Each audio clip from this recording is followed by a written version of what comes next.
Episode की शुरुआत में हमें प्रिंसेस को दिखाया जाता है जो एक शॉप के ओनर से पूछ रही होती है कि आपने किसी बंदे को देखा है जिसने काफी सारे मॉन्स्टर्स को हराया है।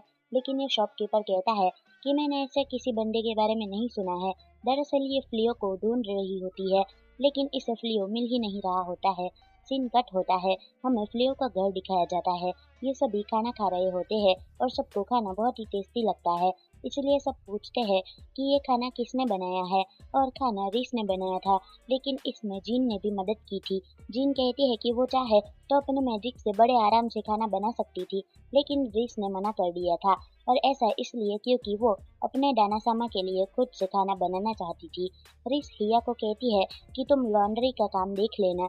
जैसे ही सभी लोग ये बात सुनते हैं कि वो अगर लॉन्ड्री का काम संभालेगी तो हम क्या करेंगे, क्योंकि जीन तो तुरंत ही सारा काम कर लेती है, और सबका चेहरा उतर जाता है। और जिन फ्लियो से कहती है, सुप्रीम वन ये आपके लिए है। वो कहता है क्या तुम मुझे इस नाम से बुलाना बंद करोगी, मुझे शर्म आती है। मगर वो कहती है कि नहीं, आप सबसे ज्यादा स्पेशल है। सुप्रीम वन उसे कहा जाता है जो सबसे ज्यादा पावरफुल होता है। और ये लोग अभी भी उदास ही बैठी हुई थी। सीन कट होता है और हमें ब्लॉसम को दिखाया जाता है जो खेती कर रही होती है और सोचती है कि मैं उस जीन को खुद से आगे निकलने नहीं दूंगी। अगर वो सारी चीज संभाल लेती है तो हम चारों कहाँ जाएंगे। और फिर ये अपने पेट के साथ काम करती है। इधर बायलेरी कैरेज वर्क कर रही होती है। असल में ये घोड़ों को अच्छी तरीके से संभाल सकती थी। घोड़े यहाँ पर उसे चाटना शुरू कर देते हैं और वो जोर से चिल्लाती है। फिर सीन शिफ्ट होता है, हमें बेलानो को दिखाया जाता है जो सोच रही थी कि फादर और ब्रदर की तरह क्या मैं भी एक ताकतवर मेज बन पाऊंगी। मैं गिव अप करना चाहती थी क्योंकि मेरा मन नहीं कर रहा था, लेकिन मैं गिव अप नहीं कर पा रही क्योंकि फ्लियो ने इसे अच्छी तरीके से समझाया हुआ था कि किस तरीके से मैजिक का इस्तेमाल करा जाता है। अब जब फ्लियो उसके ऊपर इतनी मेहनत कर रहा था, तब ये बिल्कुल भी हार नहीं मानना चाहती थी। तब तक बाहर से आवाज आती है और देखते हैं कि खेत को कोई बीस्ट बर्बाद कर रहा होता है, और वो बीस्ट इन दोनों की तरफ आगे बढ़ रहा होता है। और तब बेलानो अपने मैजिक स्पेल का इस्तेमाल करती है और वो दोनों बच जाती है। तब तक बेलीरोसा वहाँ पर आ जाती है और कहती है, तुम लोग ठीक तो हो ना, वो एक मैजिक बीस्ट है। बाइलेरी उस बियर को कहती है कि अपने रैबिट फॉर्म में आ जाओ, तो वो अपना रैबिट बन जाता है।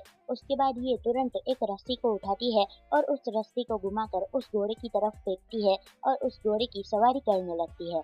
वो घोड़ा उसके काबू में आ जाता है और ये लोग कहते हैं, वाह तुमने तो कमाल कर दिया। फिर उसके दिमाग में एक आइडिया आता है कि क्यों ना हम लोग और ज्यादा जमीन खरीद ले। बेलीरोसा कहती है कि आइडिया काफी अच्छा है, इसके बारे में हमें सर फ्लियो से बात करनी पड़ेगी। सीन शिफ्ट होता है और हमें फेनरिस एंड फ्लियो को दिखाया जाता है। फेनरिस कहती है, वाह आज हम लोग कितने समय बाद डेट पर आए हैं। फ्लियो कहता है कि ये कोई डेट नहीं है, हम लोग बस घूमने के लिए आए हैं। तो रिस कहती है कि नहीं, और वो फ्लियो को चिपक जाती है। कहती है कि आप जो बोलोगे वैसा करने को मैं तैयार हूँ। फ्लियो कहता है ठीक है।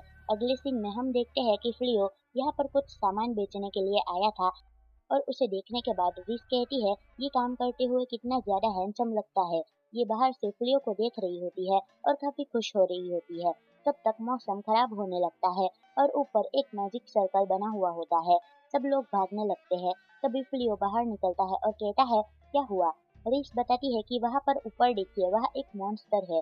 इधर ये मेज कहती है कि मैंने तुम्हें ढूंढ ही लिया, और ये प्रिंसेस को ढूंढ रही होती है। ये मेज सिर्फ एक ही हमले में सारे सैनिकों को उड़ा देती है, और यहाँ पर जिन भी आ जाती है। ये लोग पूछते हैं कि तुम, तो वो बताती है कि मैंने डार्क एनर्जी महसूस की और मैं घर से भागी हुई तुरंत यहाँ पर आ गई। फिर वो जब मॉन्स्टर को देखती है तो मॉन्स्टर के बारे में बताना शुरू करती है कि ये पहले एक इंसान था और इसे उस मेज के द्वारा मॉन्स्टर में बदल दिया गया है। फिर वो मेज के बारे में बताती है कि ये ग्रैंड मेज मैग्नेस है, और असल में मैग्नेस अपनी पिछली जिंदगी में बहुत ही ज्यादा खतरनाक थी, लेकिन उस वक्त का जो हीरो था उसने मैग्नेस को हरा दिया था। फिर उसे कैद कर दिया था और उसी जगह पर कैद थी जहाँ पर ये जिन भी कैद थी। तो ये सारी बातें वो फ्लियो को बताती है, और जब से ये जिन आजाद हुई है तब से वो भी आजाद हो चुकी है। इसलिए वो फ्लियो से कहती है कि आप मुझे ऑर्डर दीजिए, मैं इसे मारना चाहूंगी। फ्लियो कहता है ठीक है, लेकिन बस एक बात का ध्यान रखना कि यहाँ पे जितने भी लोग हैं उन्हें कोई परेशानी नहीं होनी चाहिए। अब यहाँ पर सिर्फ एक ही नाइट बचा हुआ था। मेज कहती है कि अब क्या करने वाली हो तुम, अब मैं तुम्हें खत्म कर दूंगी। फिर वो दोनों हमला करते हैं, लेकिन अचानक से बीच में उनका हमला जिन ने रोक दिया था। और ये देखकर मेज बहुत ही ज्यादा हैरान थी कि ये जिन यहाँ पर क्या कर रही है।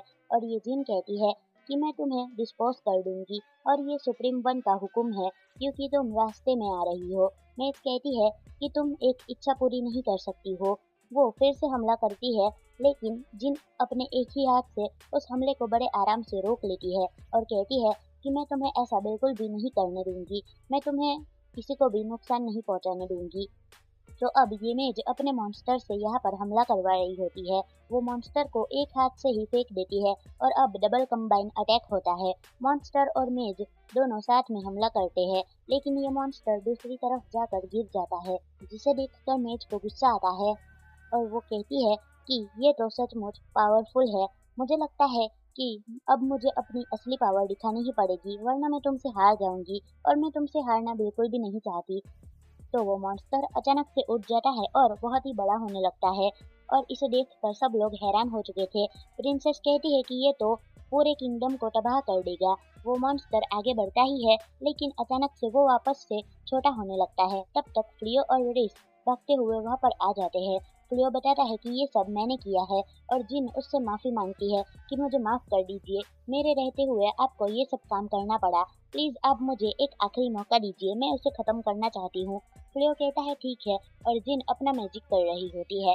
मेज काफी ज्यादा टेंशन में थी कि आखिर ये क्या हो गया, लेकिन तब तक जिन ने अपना हमला कर दिया होता है और मेज को अपने तरफ अट्रैक्ट करती है और उसे एक कैंडी बना देती है और कहती है चिंता मत करिए, अब ये मेरा पार्ट होने वाली है। फिर उस कैंडी को खा लेती है और ये देखकर फ्लियो भी हैरान होता है कि इससे तुम्हें कोई नुकसान तो नहीं होगा ना। वो कहती है चिंता मत करिए, अब ये मेरा पार्ट बन चुकी है। जैसे मेज गायब होती है, ये दोनों भी अपने रियल फॉर्म में आ जाते हैं और जिन बताती है कि इस मेज की पावर आपकी खातिरदारी करने में काम आएगी। रिस कहती है वाह, तुम तो काफी समझदार हो। फिर वहाँ प्रिंसेस आती है और कहती है सर फ्लियो, मैं आपको ही ढूंढ रही थी।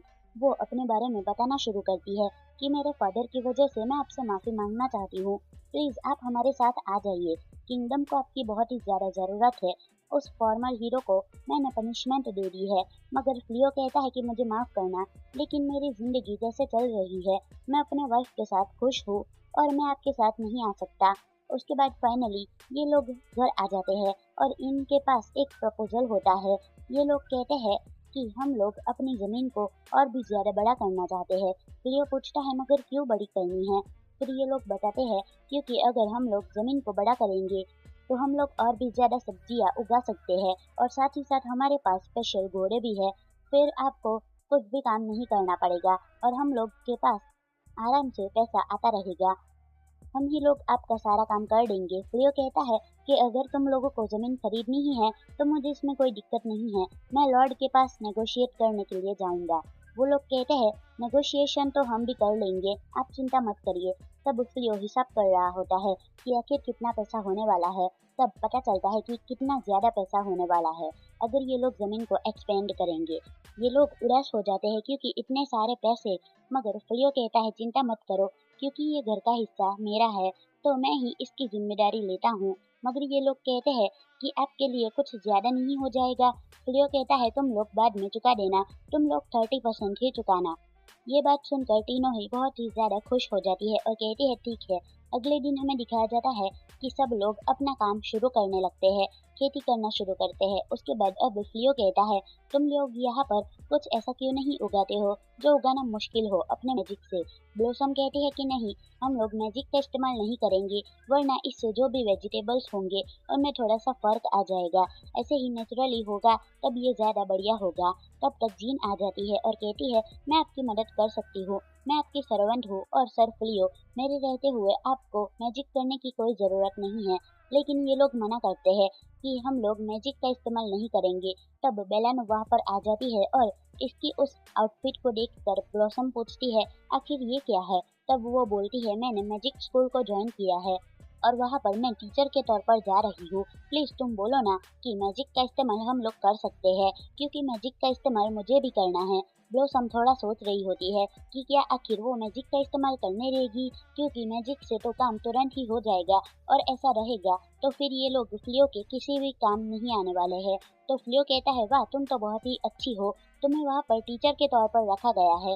वो कहती है हाँ, आप ही की वजह से आपने मुझे जो मैजिक सिखाया था वो मेरे बहुत ही ज़्यादा काम आया, तो मैं आपकी मदद करना चाहती हूँ। तो अब ये ब्लॉसम को कहती है कि प्लीज़ मैजिक का इस्तेमाल करने दो ना। फ्लियो के पास एक आइडिया आता है, वो कहता है ठीक है, जो एक रॉ होगा उसमें मैजिक का इस्तेमाल करना, और अगर तुम्हें वो सब्जियां पसंद नहीं आई तो तुम उसे मत बेचना, हम ही लोग उसका इस्तेमाल कर देंगे। ब्लॉसम इसलिए मान जाती है कि ठीक है, लेकिन ध्यान से, मैं नहीं चाहती कि तुम लोग मेरी सब्जियों को गंदा कर दो। अब शाम हो जाती है और धीरे धीरे करके ये सभी लोग अपना काम खत्म करने लगते हैं।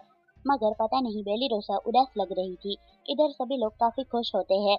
ये चीज फ्लियो भी देख लेता है और कहता है देखो ना, सब कितने ज्यादा खुश है।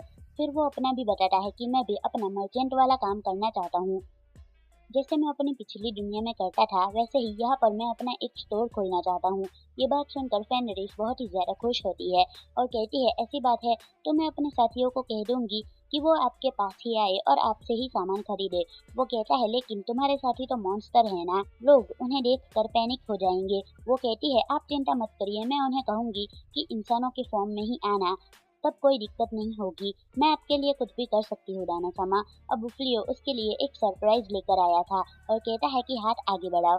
वो उसे रिंग देता है और कहता है ये मुझे बहुत ही अच्छी लगी, ये एक वेडिंग रिंग है, देखो मैंने भी एक पहनी हुई है, और ये लो मैं तुम्हारे लिए भी एक लेकर आया हूँ। और वो रिस को वेडिंग रिंग पहना देता है और रिस बहुत ही ज्यादा खुश होती है और उसे हक कर लेती है। सीन कट होता है और हमें हीरो को दिखाया जाता है जो जेल में होता है और ये कहती है कहीं ये लोग हमें मार तो नहीं देंगे ना। हीरो कहता है मैं यहाँ पर मरना नहीं चाहता। और ये एपिसोड यहीं पर खत्म होता है। तो मिलते हैं नेक्स्ट वीडियो में, बाय।